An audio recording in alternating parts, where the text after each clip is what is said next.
Olá galera, bom dia, tudo bem? Estamos aqui para mais uma super live. Meu amigo Marcelão está chegando aí já, daqui a pouco.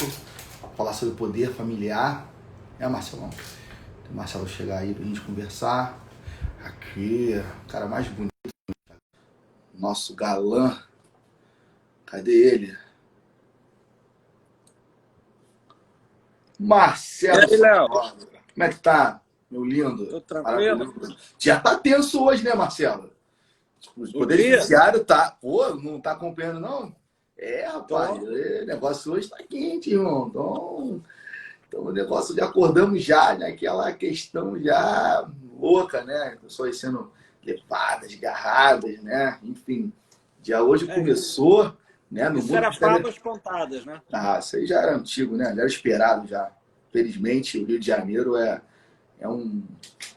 Eu ia falar que era um bordel, mas até. Eu ia de respeitar quem trabalha em bordel, né? Mas enfim, Pois é, verdade. é melhor refazer a frase. Aí. Que, Então, que tem Marcelão. uma enorme função social. Ué, tô Começou. mentindo? Não, não, uma função social tremenda. Tá certo. Vou clarear um pouquinho aqui, Marcelo.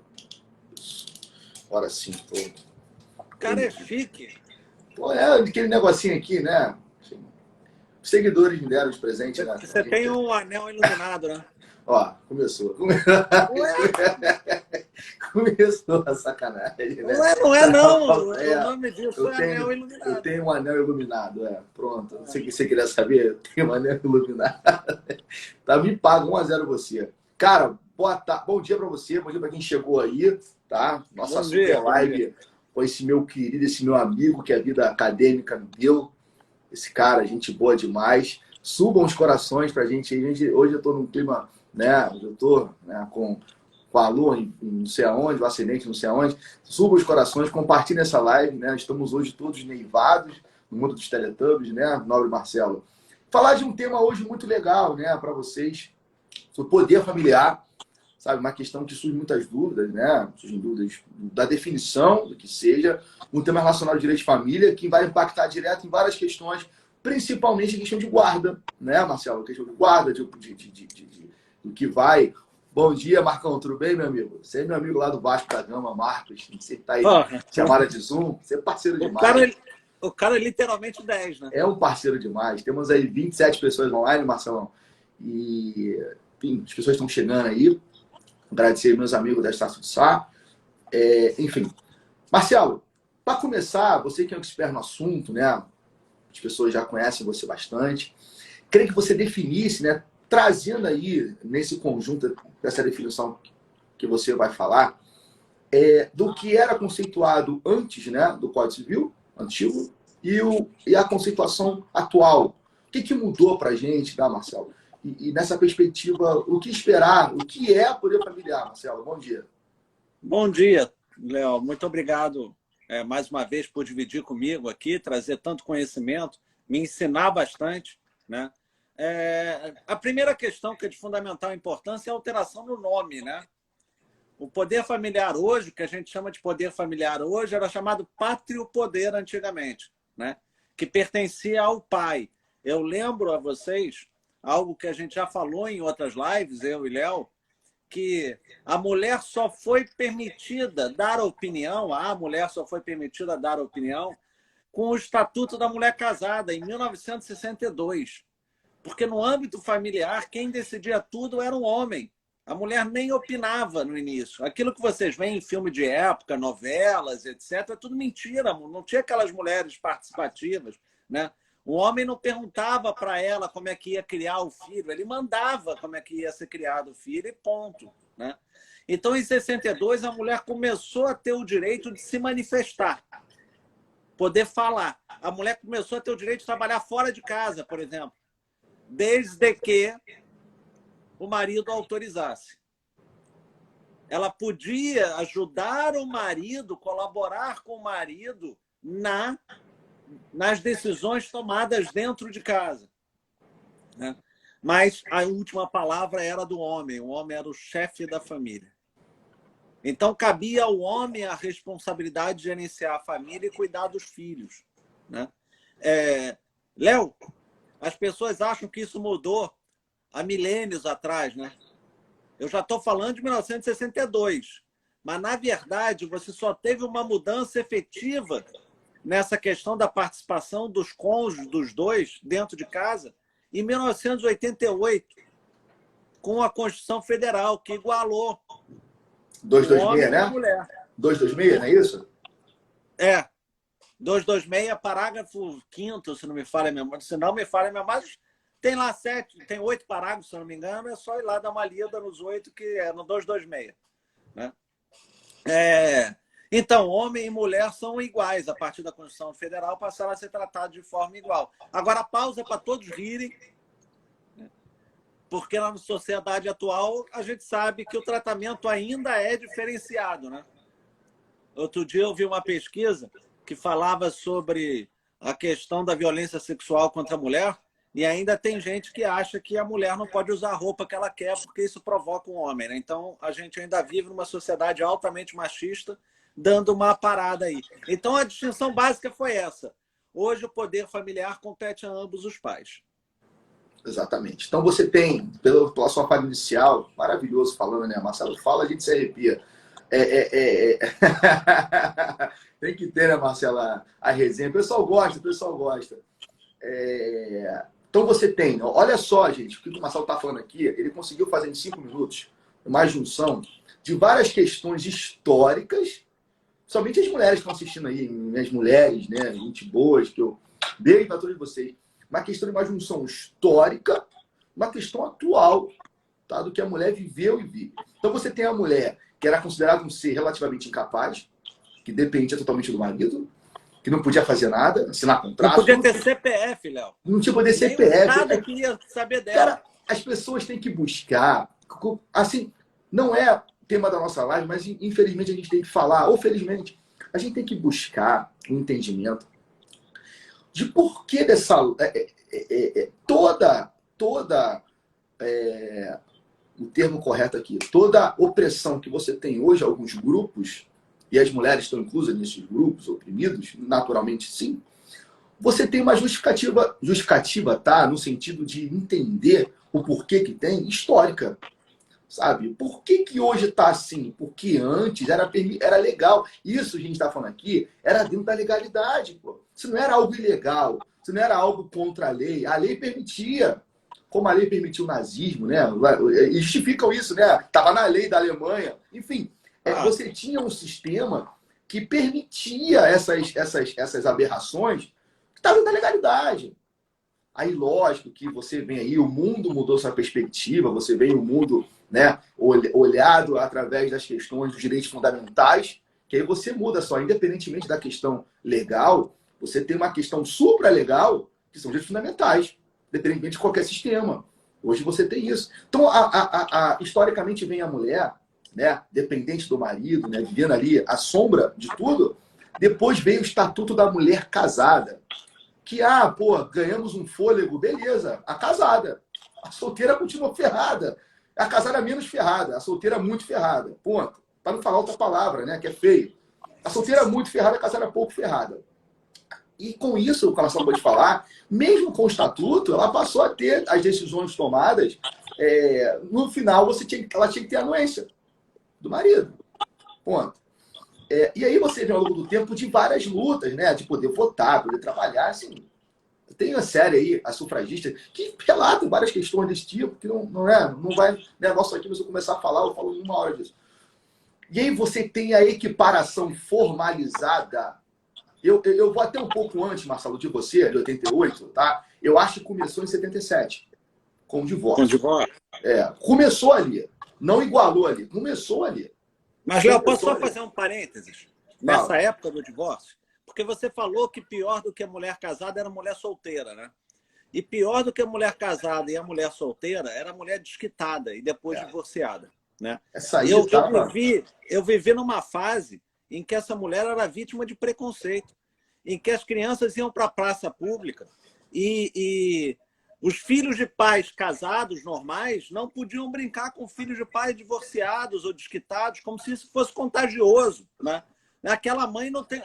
O pai da mulher né? Brigava, falava, você não foi suficiente para segurar o seu marido. Quer dizer, um negócio assim, inacreditável. Se falar hoje isso para essa garotada, ela não acredita no que aconteceu. Acho que ele está mentindo, mas a questão disso também, Marcelo, aí vem uma influência muito grande da questão da religiosidade na sociedade, né? Apesar do Estado laico, que eu falo muito com meus alunos sobre isso, você deve falar com o seu, apesar de um Estado laico, o que é o Estado laico? A gente não poder tomar decisões com fundamentos religiosos, independentemente de religião que seja.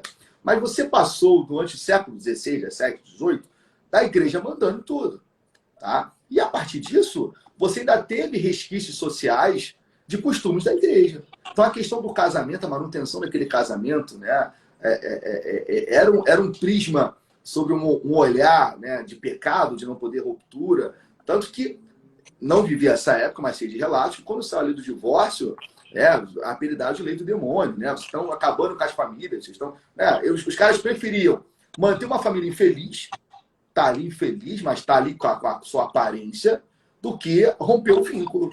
Acontece isso hoje ainda, muito menos, né? Mas era isso. Só que antes era legalizado. Então a gente tem que entender essas passagens históricas para a gente chegar. Por que hoje está assim essa porcaria? Porque você tem um sistema que durante anos ele permitiu legalmente essa inserção. Isso era legal. Pô, só, meu filho não vai andar com filho de mulher solteira, não. Ficar aqui à margem. Né? Mais ou menos isso, né, Marcelo? Pode continuar. Falei muito. Ô, Léo, eu fiz uma live essa semana de mãe solo com a querida amiga Mariade Moraes, que é uma atriz. Eu vi a live. Isso.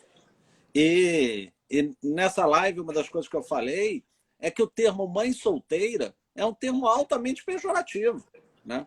Já ouviu falar pai solteiro? Mãe solteira. Para que o Estado Civil tem relação com maternidade? Zero, né? A mãe solteira é só para trazer um tom pejorativo, porque a mulher solteira era aquela mulher que era incapaz de conseguir um marido, né?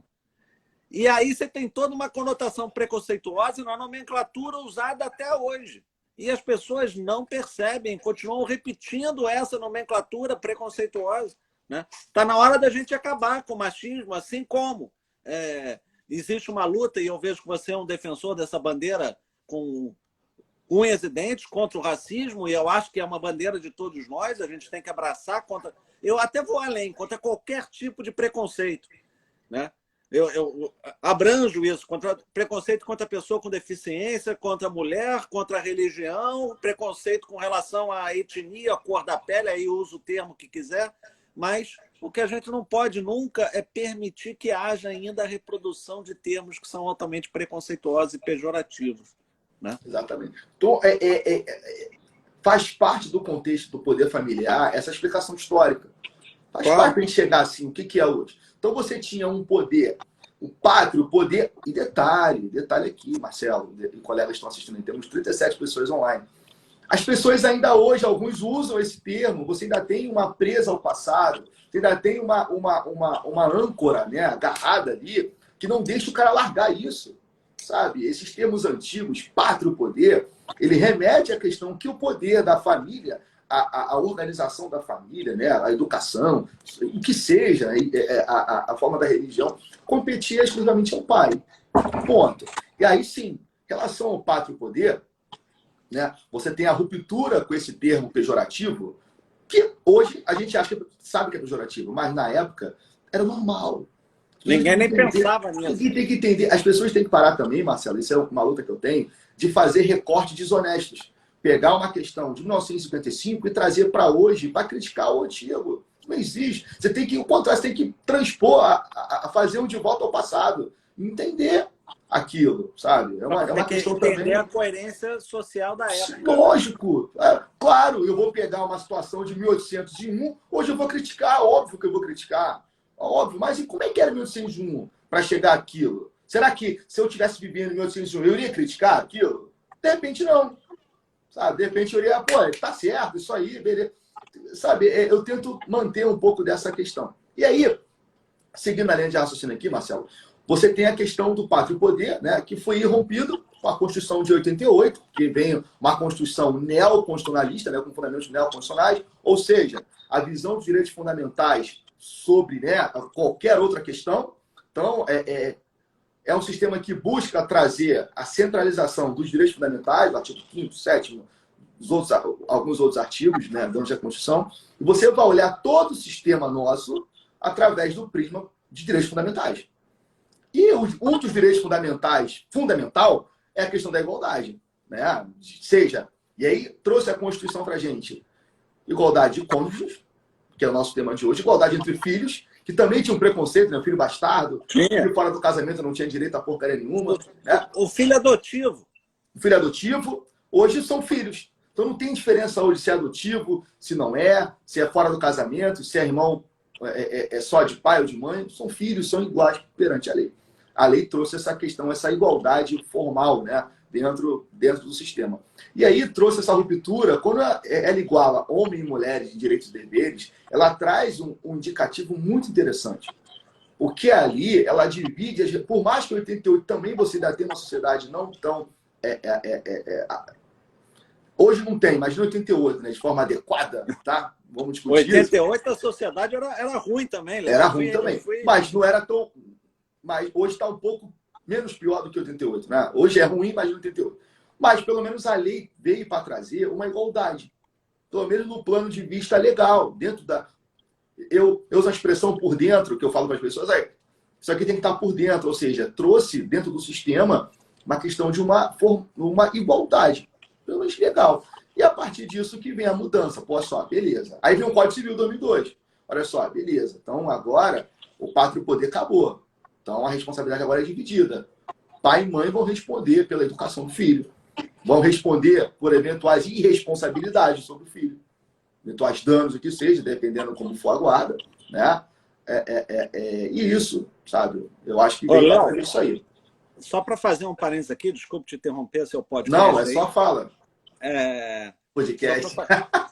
Só para fazer um parênteses. Quer dizer, primeiro eu queria falar que a Silvia SP2 confirmou exatamente aquilo que a gente falou, que ela foi vítima de preconceito, que como os pais dela eram separados, as crianças não podiam sentar, as coleguinhas não podiam sentar ao lado dela no banco da escola. Então está aqui um exemplo. Mas alguém falou aí que a Constituição não trouxe igualdade de redes sociais, e com certeza. O acesso à justiça é difícil para as minorias, a gente sabe, e é uma das bandeiras que eu tenho. É que eu não consigo abraçar tudo, né? Quisera eu pudesse abraçar todas as causas das minorias, não dá. Eu tenho que focar numa e eu escolhi um foco, não menosprezando os outros focos. Pelo contrário, respeito quem tem os outros focos de bandeira, mas o meu foco hoje é a questão racial, não de uma forma... eu tenho uma forma tão Martin Luther King de atuar, né? Eu sou meio pacificador dessa questão, eu não gosto de partir para a briga, mas o meu foco é esse, é buscar diminuir um pouco essa igualdade. Ô, Léo, você sabe o que me deixa feliz? Eu acho que é onde a gente tem que trabalhar, que é o futuro. Eu vou falar uma coisa que pode soar estranho, mas um dia eu reuni os meus sobrinhos todos. Eu tenho 2 filhos e 4 sobrinhos. Então, eram 6 entre crianças e adolescentes na mesa. E eu contei todas as piadas que eu me lembrava racistas e preconceituosas com relação à etnia, religião, tudo. E nenhuma criança esboçou um sorriso. Sério? Porque as piadas não têm graça, efetivamente. Outro dia, minha filha estava fazendo um trabalho para a escola sobre imigrante. E aí eu gosto de provocar, né? Você sabe, eu sou um sujeito provocador, né? Tinha que fazer uma redação sobre imigrante com conteúdo, né? Ou defendendo ou atacando. E aí eu comecei a falar que imigrante era tudo ruim, que tinha que morrer mesmo, que roubava a nossa economia, que não sei o quê, que tirava nosso emprego. Sabe, um discurso daqueles bem... A minha filha virou e falou, pois é, mas os seus avós foram imigrantes. Sério? E aí? E aí eu falei, você tem razão, a sociedade tem que aceitar os imigrantes, tem que entender a cultura deles, cresce na própria cultura da sociedade, né? E aí eu fui, sabe, desconstruindo aquilo tudo que eu tinha falado, né?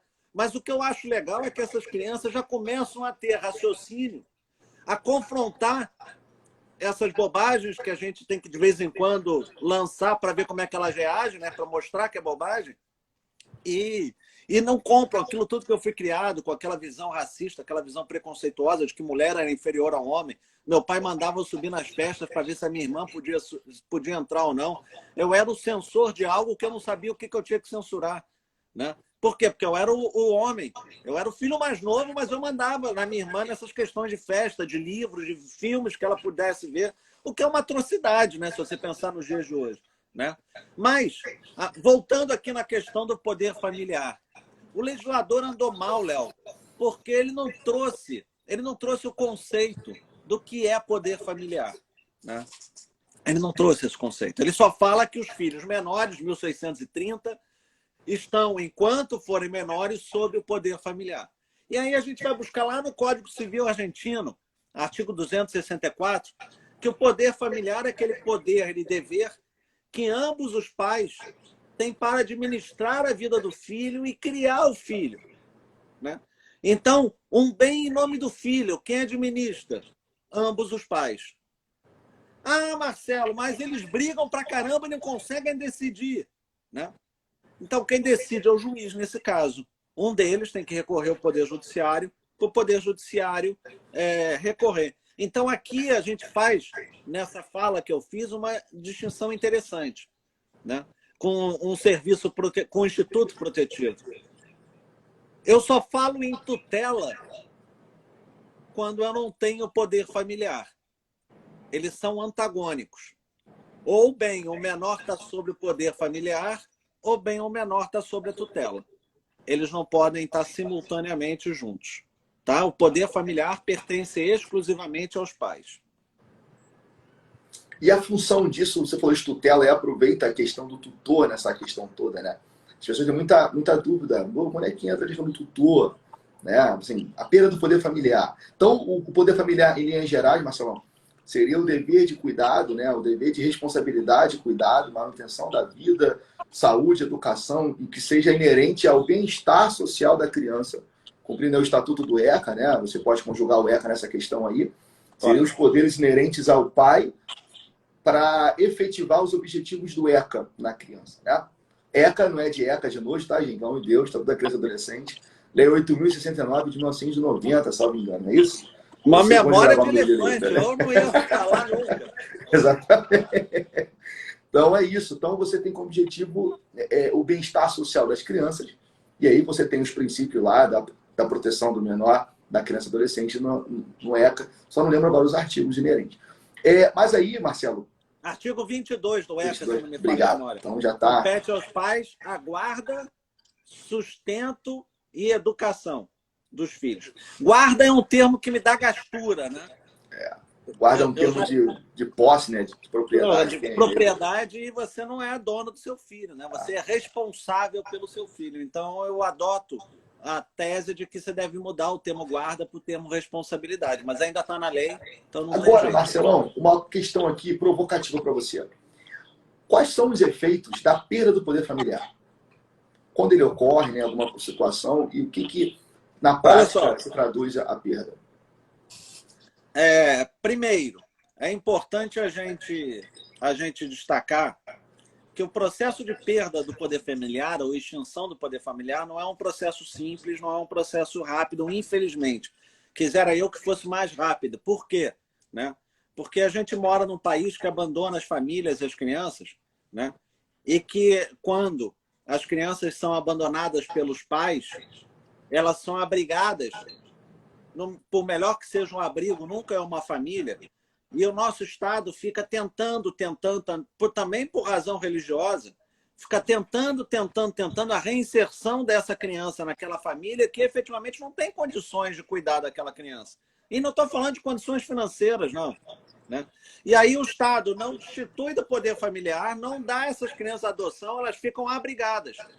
E eu vi uma vez um programa, Léo, que me deixou muito condoído, que o Estado fez exatamente isso com um garoto que ficou no abrigo dos 8 aos 18 anos. E aí o que ele faz quando atinge 18 anos? Não é mais criança, não é mais minha responsabilidade. Agora você vai para a rua, meu filho. Não quero mais saber de você. O que é uma covardia com as nossas crianças, né? A gente tem 35 mil crianças albergadas e só 5 mil aptas à adoção. É um número parecido com esse, né? O que seria aptidão para adoção, Marcelão? A aptidão para adoção, você tem que se habilitar. Aí você vai fazer entrevista com assistente social, com psicólogo, vai passar por todo o processo. Não, eu digo a criança. A criança está apta à adoção. Você falou aí, 35 mil, 5 mil crianças estão aptas. Aptas à adoção é que podem ser adotadas. As outras crianças, o serviço social fica tentando inserir ou reinserir na família original, mas as crianças voltam sempre, porque muitas dessas famílias então, naturais... Então, que é um termo pejorativo também, né? Para mim, toda família é natural, né? Então, você tem a questão de, além de toda a dificuldade para adotar, por conta do procedimento da adoção, você ainda tem as crianças aptas e as inaptas. Sei lá, isso, né? Seria assim, as aptas são aquelas que o serviço social, assim, essa aqui pode. E as outras são as que eles tentam ali, eles eventualmente conhecem a família, né, daquela criança e tentam colocá-la de volta, né, naquele convívio familiar antigo que ela tinha. Bom, o poder familiar é isso, é exatamente isso. Mas você perguntou do poder familiar, né? Ele se extingue. É, extinção, suspensão. O que você trabalhasse isso pra gente? Ele se extingue pela morte, pela emancipação, quer dizer, você tem um adolescente de 16 anos, você emancipa ele e ele não está mais sob poder familiar, porque civilmente é maior de idade, né? Pela maioridade, quando ele atinge os 18, pela adoção ou por decisão judicial, né? A decisão judicial, né? Quando é que eu perco o poder familiar? Artigo 1638, né? Castigo imoderado, né? Tem pai que queima o filho com ferro, com cigarro, deixa amarrado, né? Deixar o filho e abandono.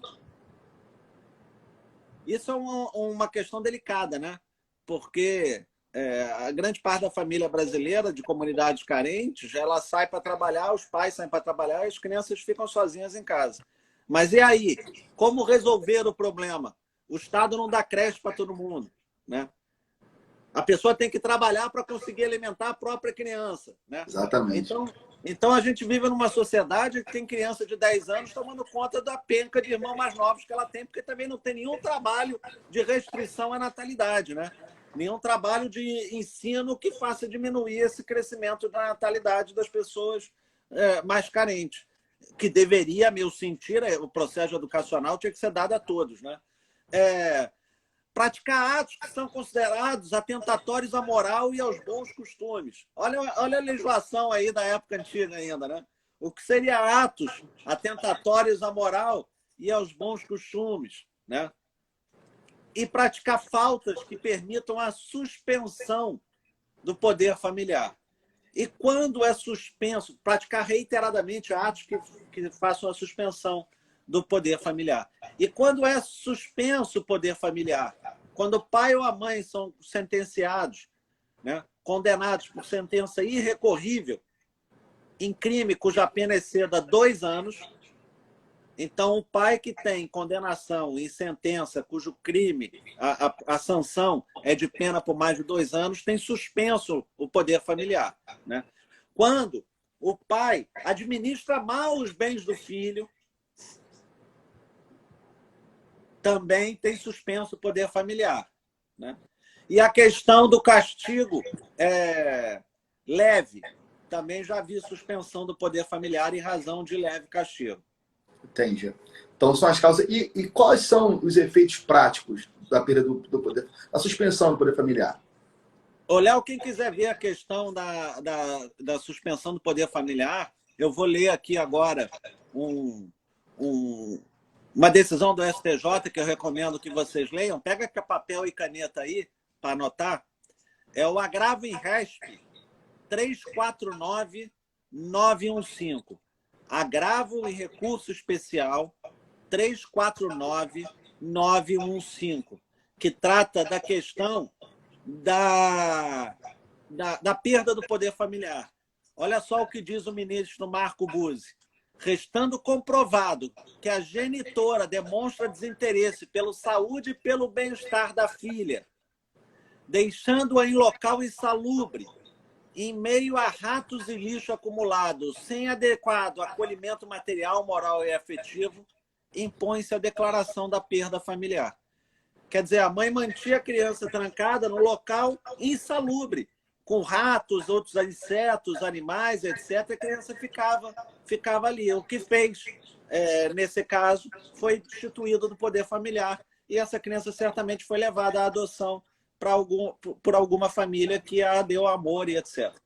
A perda do poder familiar traduz, só para eu te perguntar, então a perda desse poder familiar se traduz em que a mãe ou o pai, independente de quem perca, né, não pode mais, não tem mais autoridade sobre aquela criança, né, não comanda mais a vida daquela criança. Mas a perda do poder familiar não tem relação direta com a obrigação desses pais ainda com os filhos, tá? Então, um pai pode ser destituído do poder familiar, abuso sexual, por exemplo, né? E ser obrigado a pagar alimentos. Muito bom você colocar isso aí também. Tá? Porque... Então, a responsabilidade civil do pai continua. E não deixa de ser pai, né? Porque aconteceu isso, né? Não deixa de ser não é pai. perda da filiação, é perda da autoridade sobre a criança, poder comandar a vida da criança. Deixar isso bem claro para as pessoas. A perda do poder familiar ela não tira a filiação do pai ou da mãe sobre a criança, mas sim a perda da autoridade, do exercício da autoridade, do comando da vida daquela criança e da responsabilidade. O que não vai eximir o cara de pagamento de pensão, ou da mãe, pagamento de pensão alimentícia, por exemplo. Ou em caso de falecimento desse pai, a criança tem que ter sucessão da herança. Né? Uma coisa não tem nada a ver com a outra. Então, somente a perda da autoridade ali. E aí, Marcelo, vamos lá. Um casal. Casal com 3 dedos? Não. É o trisal, né? É o poliafeto agora aqui. Né? É o poliafeto. Já estou na moda já, né? Do poliafeto. Né? Vamos supor, Marcelo. Não vou usar o teu exemplo, não, que o pessoal ficou comentando depois aí, né? Enfim. Um casal. A pergunta aqui, mas antes de ir para adoção, os avós, quando vivos, não têm prioridade para a criança? Eles têm que fazer o requerimento, né? Eles têm que formular. Requerimento de guarda. De guarda. Eles não podem adotar o próprio neto, mas tem requerimento de guarda. Apesar de uma decisão do STJ recente que permitiu a adoção. Eu fiz uma guarda para avós já, até recente. Eu fiz essa adoção. Adoção não, essa guarda para avós. Né? Agatha, o que aconteceu durante muito tempo nas varas de família, é que os juízes não concediam guarda para a avó. Por que não? Porque, em geral, o processo era para fraudar a Previdência. Né? O avô trabalhava em Petrobras, Eletrobras, Vale, né? E aí, se ele fosse o guardião da neta ou do neto, né? Em caso de óbito dele, esse neto receberia a pensão. Então, o objetivo era a fraude. E aí, durante muito tempo, foi muito difícil conseguir a guarda. Muito difícil. Hoje, avaliadas essas questões, se o objetivo é fraudulento ou não, a guarda pode ser concedida, sim. O professor Leonardo deu aí o exemplo de caso. A gente já teve também alguns casos. Fiz um recente aqui. E aí, Marcelo, um casal. Aí, a mãe... Vou botar o pai. O pai perdeu o poder familiar. Ou seja, ele vai ser exercido exclusivamente pela mãe. Isso não tem nada a ver com ter a guarda. Tá? Pode ser guarda unilateral, mas o poder familiar, independentemente do modelo de guarda, ele é inerente, entendo eu, o casal. Claro que numa guarda unilateral, em que o pai veja a criança de 15 em 15 dias, a mãe vai ter muito mais responsabilidade do que esse pai, em termos até de tempo.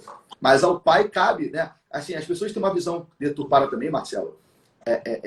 O pai só vê de 15 em 15 dias a responsabilidade da mãe. Não é assim que funciona. O pai ele tem um dever de fiscalizar, supervisionar a escola. Isso cabe a ele também. É importante a gente dizer que o poder familiar, apesar de ter esse nome, é muito mais um dever, né? Na doutrina tem gente que fala que é o munus público e tem gente que fala que é o munus privado, né? Eu me associo àqueles que falam que é o munus público. Por quê? Porque eu acho que é responsabilidade do indivíduo de tomar para si, socialmente, a função de educar aquela criança que vai entrar na sociedade. Né? Então, esse indivíduo tem que ter a responsabilidade de transformar um cidadão, de auxiliar o cidadão na sua transformação em cidadão, né? Com viés humano, com viés societário, com viés de perceber o próximo, né? Perceber as diferenças. E isso tudo a gente aprende em casa. A gente não aprende isso na escola, Léo. A grande dificuldade hoje é que essa sociedade moderna, a família, com essa questão da pandemia, os pais entraram em desespero, porque eles começaram a descobrir que tinha um adolescente em casa, ou uma criança em casa, que eles não sabiam que estava. Porque eles saíam cedo para trabalhar, a criança ia para a escola, eles chegavam tarde à noite, muitas vezes o filho estava dormindo, né? Então, a responsabilidade primária pela educação dos filhos, ela pertence aos pais. A escola vai dar uma educação formal, mas a educação social, cultural, tudo é dos pais. Você falou um ponto interessante, né?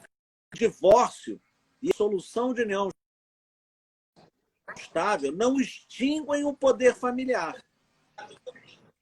Então, mesmo com os pais se divorciando, o poder familiar continua dos dois. Tá? Eu, por exemplo, só entrando aqui uma seara, já que você está me deixando aqui fazer meu podcast, né? O artigo 1583 ou 1584, eu não sei qual dos dois, que trata da guarda e que traz a obrigatoriedade da guarda compartilhada, mas é um desses dois e seus parágrafos, ele fala que toda a guarda há de ser compartilhada, com duas exceções. Perda do poder familiar. Quando um deles perde o poder familiar, não pode exercer a guarda. E a segunda, por acordo. Para mim, como houve a associação, e eu acho que não tem como dissociar, de guarda com poder familiar, os pais não podem abrir mão da guarda compartilhada. A guarda compartilhada está visceralmente ligada no poder familiar. Eles podem não exercer, podem não querer dar pitaco, não querer dar opinião, que eu acho uma aberração, né? E tem várias jurisprudências entendendo por dano moral por abandono por dano moral de pai, né? Mas eu acho que com a nova redação dada, tratando da guarda compartilhada, que como vinculou o poder familiar, eu não posso dispor da guarda compartilhada, é uma obrigação.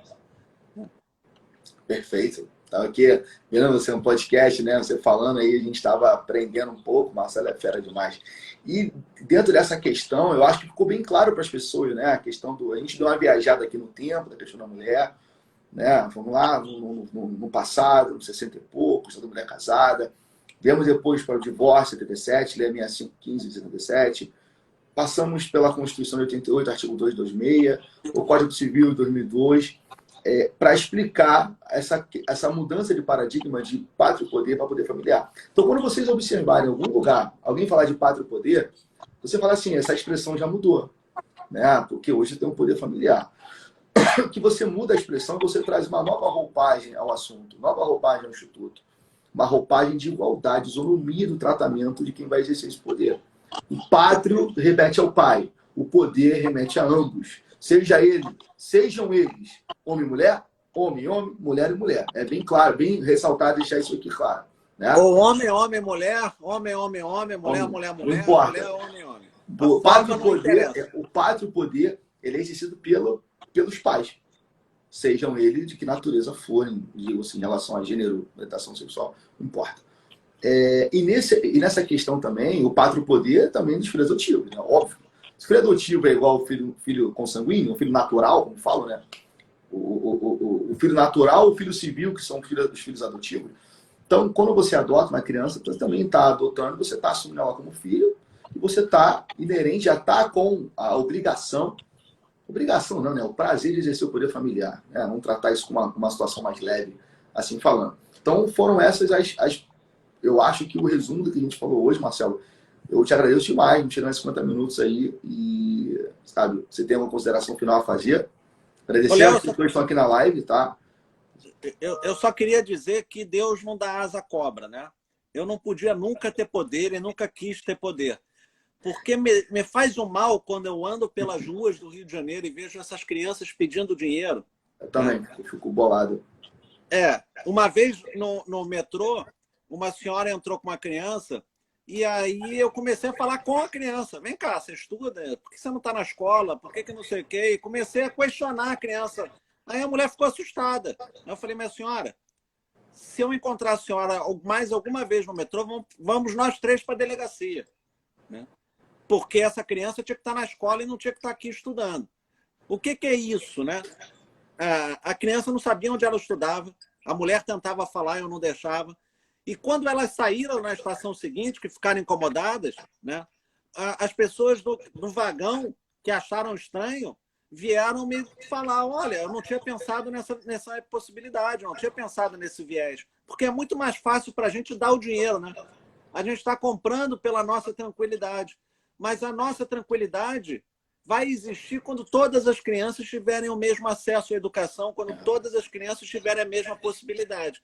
Então, se você me permite uma fala final aqui, Pode falar, é que efetivamente os pais e a sociedade se preocupem com as crianças, como a Constituição Federal determina, que efetivamente a gente tenha um olhar para essas crianças e que aquele pai e aquela mãe que não permitam o sadio desenvolvimento dos filhos, que eles sejam destituídos do poder familiar e que essa criança seja entregue a alguém que cumpra essa responsabilidade.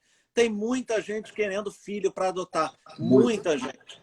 Então, vamos lutar para que essas crianças sejam amadas e não que elas vivam completamente abandonadas pelos seus pais só porque pertence à família natural, que é uma atrocidade esse termo, né? Toda família, para mim, é natural. Eu acho que... biologia com família natural. Eu acho, Léo, Marcelo... Calma aí. Eu queria primeiro agradecer o convite e dizer que é uma honra estar aqui com você. Para de graça. Você é um craque, você é um cara... É minha melhor tecla SAP. Você consegue traduzir em palavras fáceis, palatáveis, as coisas que eu falo com dificuldade. Então, você gostou dessa, né? Sensacional essa. Tá me devendo um show que eu vou te cobrar com juros e correção monetária, tá? Você sabe disso. Agora, essa sua reflexão social é muito importante, cara. É muito fácil, né? Parece que assim que a gente dá o dinheiro, né? Dá o dinheiro ali, a gente compra uma tranquilidade assim, já fiz minha parte. Né? Isso aí é involuntário.